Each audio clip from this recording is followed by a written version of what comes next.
stories of Minnesota sports flowing in their veins. Mackie and Judd on Score North and ScoreNorth.com. Anthony Edwards. Look out! Edwards coast to coast up the steal. Ants can't sting. Edwards knocks it away. He's got Prince with it. Prince back to Edwards. Anthony Edwards putting on a show right now. Looking for 3 more points, and he's got 3 more points. Edwards sees an opening. Anthony Edwards right down the middle. Get the flag. Oh, The flag. Get the flag, Zolgad. The flag. Get the flag. The flag, here it is. Here comes the flag. The flag is out. The flag is out. The 6th seed in the Western Conference. Hey, here we go. Hey, All eyes north. No, it's Raised by Wolves. Raised by Hey, Great Wolves. marketing. I've heard raised by Run Wolves with before. the pack. You know what? This is so special. I'm going to double whammy it. I'm not just going to do the flag. I'm also going to give you the original garbage can. Oh, yeah. It's the original Bang that can. Timberwolves Bang that logo can. garbage can. Tony Campbell. Ty Bang the Corbin, can. Bang the can. Richardson, Scott Rod, Todd Murphy. Felton Spencer, Doug West, Sam Mitchell.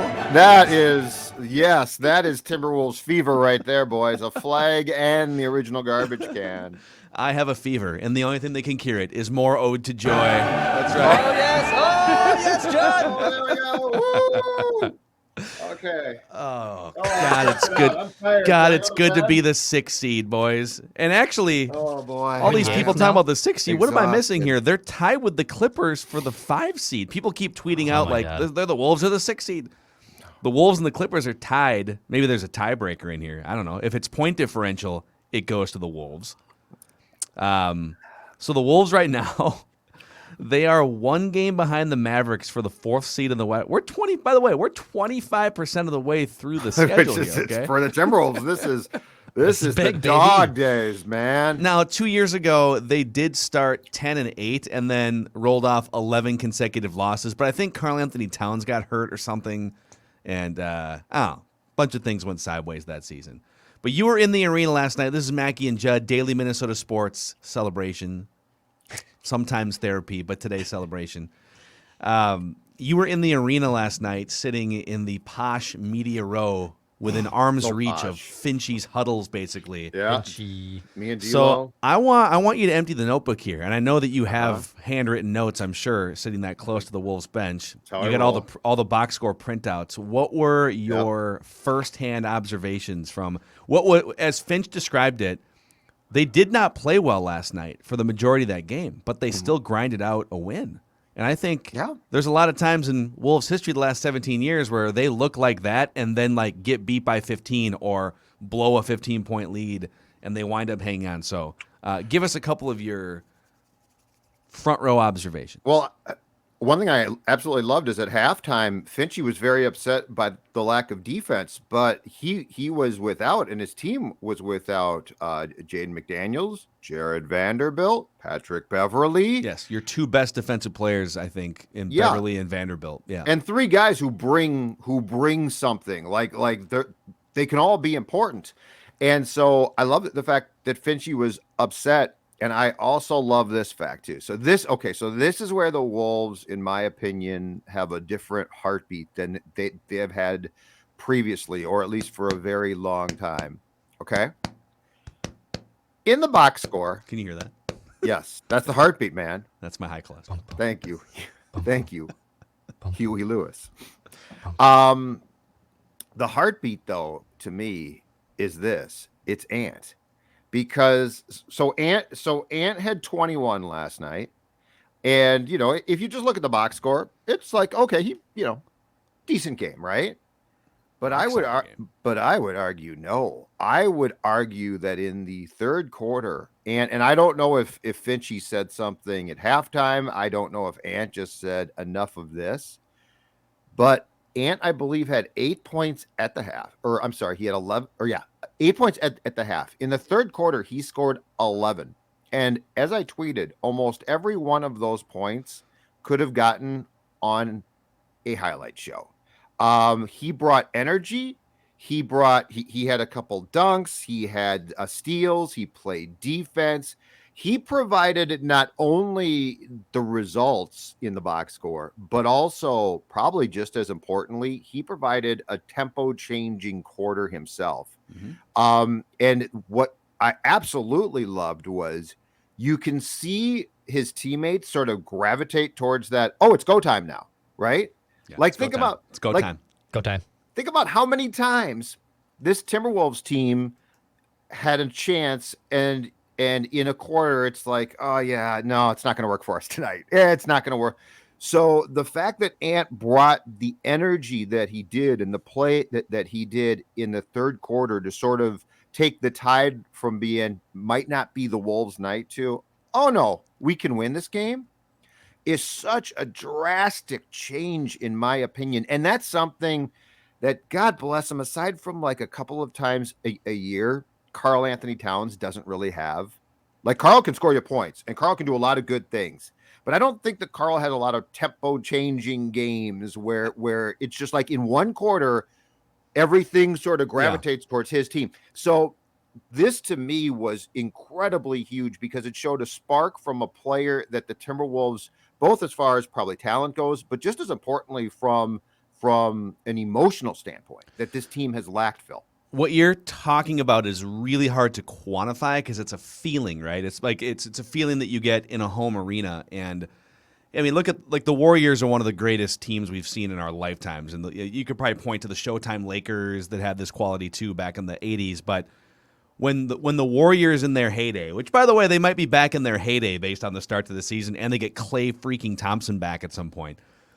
When the Warriors are down by 4 points or 5 points, and then all of a sudden, like, they flip a switch and they just start pouring in 3-pointers at home, and it's the heat check 3 from Steph Curry that goes in to make a 4-point deficit over the course of 3 minutes, a 9-point lead, and it's like a tsunami of energy and emotion from the fans. And you know, the NBA, there's a lot of momentum swings and teams blow leads, but like, if you can get that sort of tsunami of energy going in your favor at home, and you don't do it by just making shots.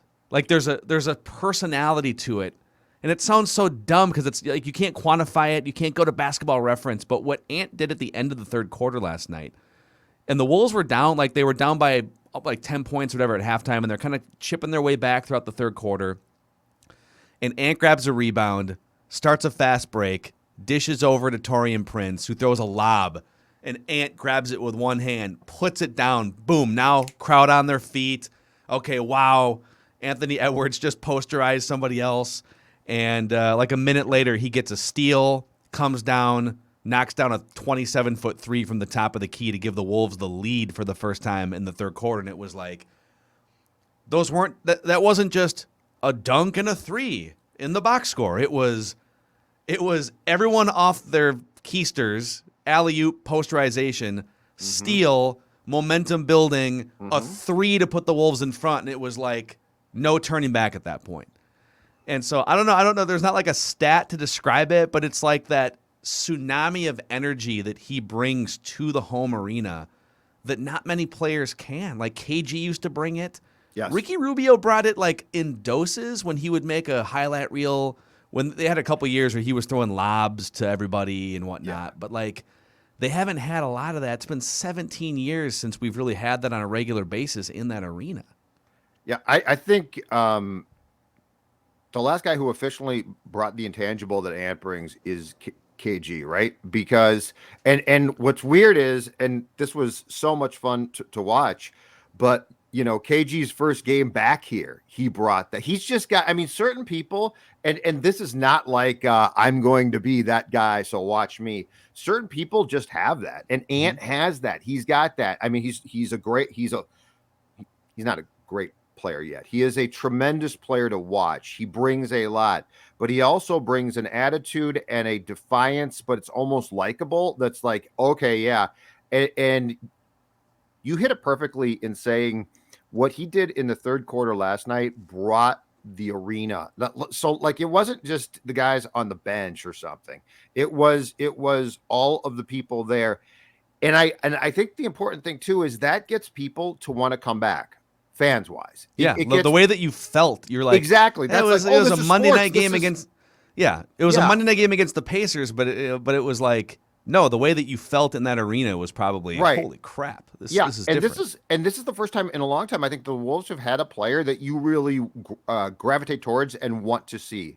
Mm-hmm. Like I feel like Cat and this is going to sound weird because Cat is a tremendous player, but I feel like Cat is he's fun. I'll watch more games on TV, right?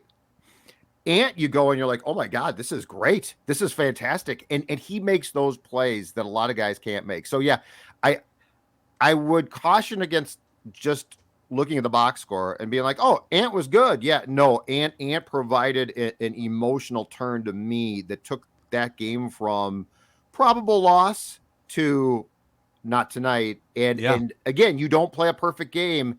And that's the thing about sports. You've got to have people where you don't have to play a perfect game and it doesn't matter. Yes. That's right. Like this whole thing about they played a perfect game or they were great tonight. That's fantastic.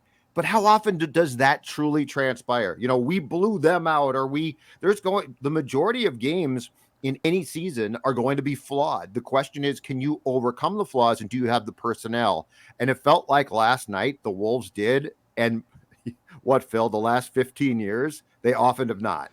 Well, I also feel the same way whenever the Wolves have like a 15-point lead in the fourth quarter. I feel the same way as I do when a Vikings kicker lines up for a key field goal. I'm just like, oh, God, okay, how is this what's going to happen here? Is it going to get blocked? Like when the Wolves have a 15-point lead or a 20-point lead or even whatever. It's like, okay, what's going to happen here? Who's going to foul out? You know, who's going to dribble a ball off their knee out of bounds and give possession back? Yeah. And there definitely was a stretch as recently as 3 weeks ago where they were doing those things. They were and they play a bunch of playoff teams now over the next like 3 weeks. So their schedule does not get easy. So they're going to lose games and they might blow some leads, but they've done so much in the last 2 or 3 weeks to show you something that we haven't seen in years, which is fight. And when you're down, when the refs are making bad calls or you're not getting calls or whatever, you're on the road in Philadelphia and everyone's fouling out and Embiid is hitting everything. Like that's a game that they lose 100 times out of 100, it feels like. Mm-hmm. With the exception of maybe the Jimmy Butler season, which was always just kind of a short-term mercenary situation. But like that win against Philadelphia felt different. Because they're in double overtime and everyone's fouling out and Embiid is scoring 40 points and hitting every shot at will and you can't defend him. And it's like, and you won the game? and you know, credit to D'Lo for just being incredibly clutch in that game. You know, the last 17 years, the only season that was really relevant from a playoff perspective was, you know, the Jimmy Butler season. But like I said, that always felt like a mercenary just coming here. It always felt combustible. It never felt like he was going to be a lifelong Timberwolf. He was just going to play to the end of his contract or just force a trade like he did.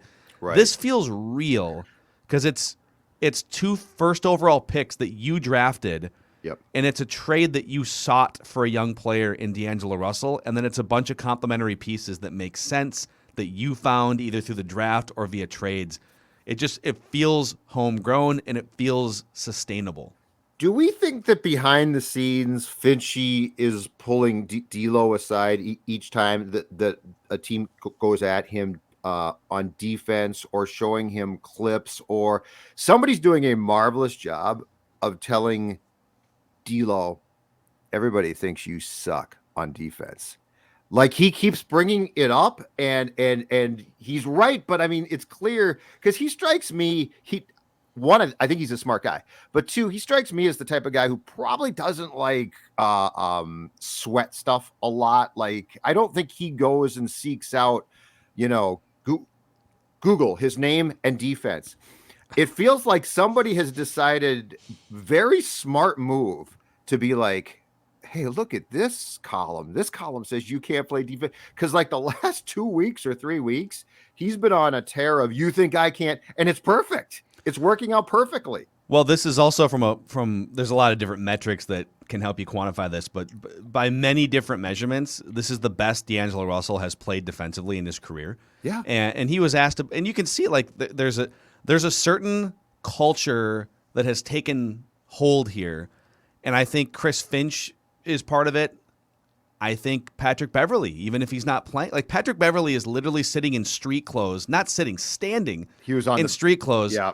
Sometimes on the court, calling out defensive He was doing that last adjustments night. and right. He was jumping off the bench and like getting in Finchie's way at times last night to do, which by the way, I absolutely applaud. For some reason, there are some teams, and the Wolves have been a team like this that just it's almost like they think defense isn't cool, or that like, well, if we try on defense. I think it goes even deeper from like an ego perspective, where like, well, if you try on defense and get beat, then it's like a blow to our egos, and so like we just we'll just come back and score on offense. It's a buy-in thing, and the Wolves have enough guys now. Jared Vanderbilt loves playing defense, and he's not a great offensive player. So like, how is he going to stick in the NBA? By just being an amazing rebounder and shot blocker and just on-ball defender.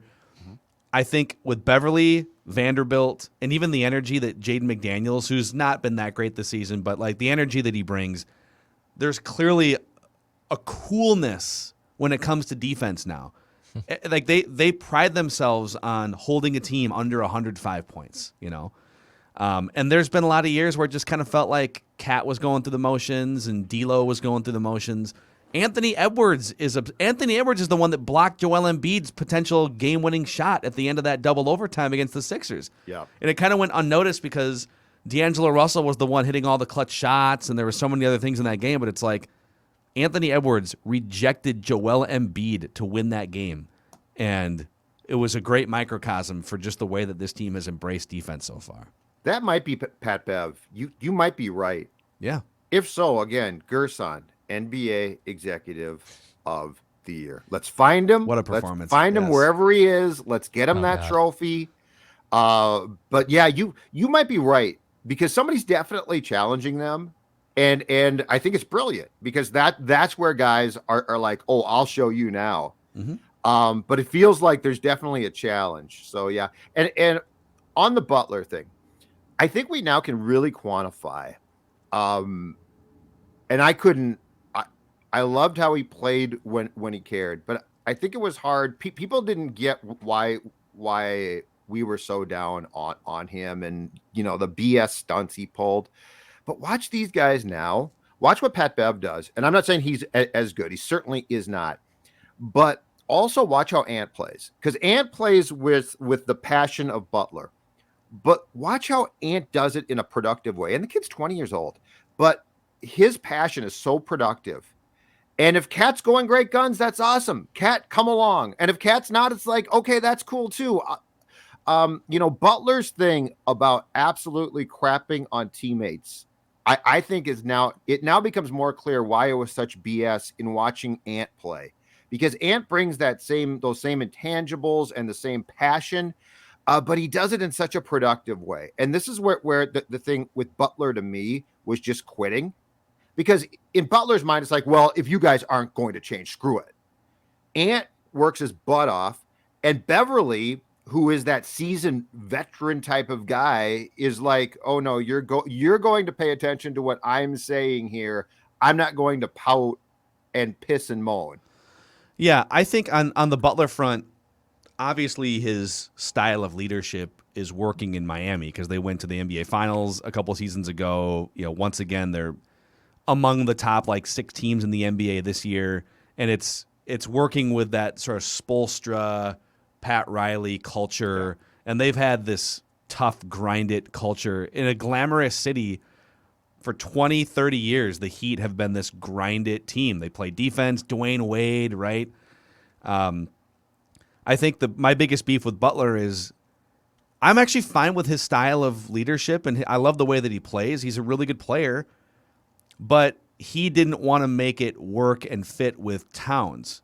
And some of that's on Towns for just either not being mentally and emotionally mature enough or hard enough, quote unquote, to mesh to. But when you had hard-ass Tom Thibodeau and hard-ass Jimmy Butler but you had star player of the future in Karl Anthony Towns. You wanted it to work really badly, but Jimmy Butler and even Tom Thibodeau were both like, this guy's a sissy. Like, they literally just thought he was.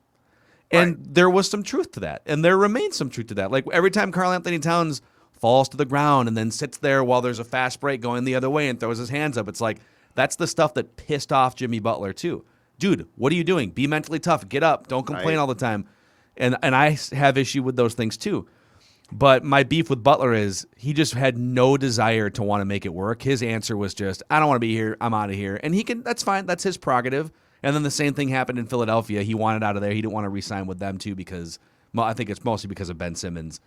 But Anthony Edwards, the way that he goes about leading, if you will, is just this sort of joyous, bring everyone together style.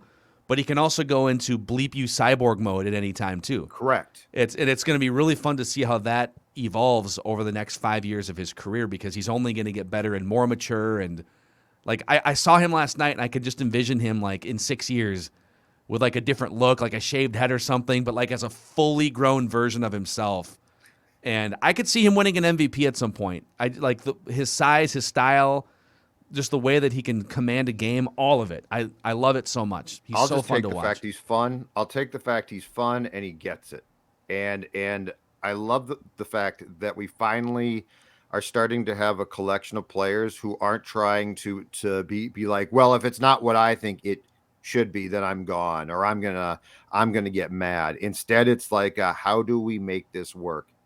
And that is such a difference here, because there's good players here. The question is, are they willing to make it work? Because, Cat's not changing. Cat's not going to change. Cat is Cat. He's going to complain about being fouled. He's going to complain about being called. He's going to fall down. He's going to flop. He's also going to make some tremendous plays. And the question is, can you use the good of Cat to your advantage to win? And it finally feels like there is a possibility here that the answer to that question is yes, instead of, well, screw it. It's just not going to work. Yeah. Their best lineup by far still remains, and they can't put this lineup out because these guys are hurt. But you want the music? Yeah. Okay. I'm waving the flag. There you go. I'm waving the flag. The flag is back. Sorry. Flag is back. That's right. Clippers, you're next. Yep. Mavericks. Hey, Nice. Jazz, the music is about to stop. Just another. The sun will go down. I'm not going to rip the another Warriors notch. because they're probably going to win the title. Yeah, but- they're probably gonna win. yeah. Another notch on the flag. The Wolves' best 5-man lineup so far this year is Towns, D'Lo, Edwards, Pat Beverly, and Jared Vanderbilt. That is the lineup of death, as we coined it, along with our Wolves beat writer friends last week. And so those guys, Vanderbilt and Beverly, didn't play last night. But when those 5 guys are on the court together, per 100 possessions, it's a net plus 45 points per 100 possessions for the Timberwolves. That's ridiculous. It's a net L for opponents. I don't need your stats. I don't need your stats. It's a net L. That's right. There we go.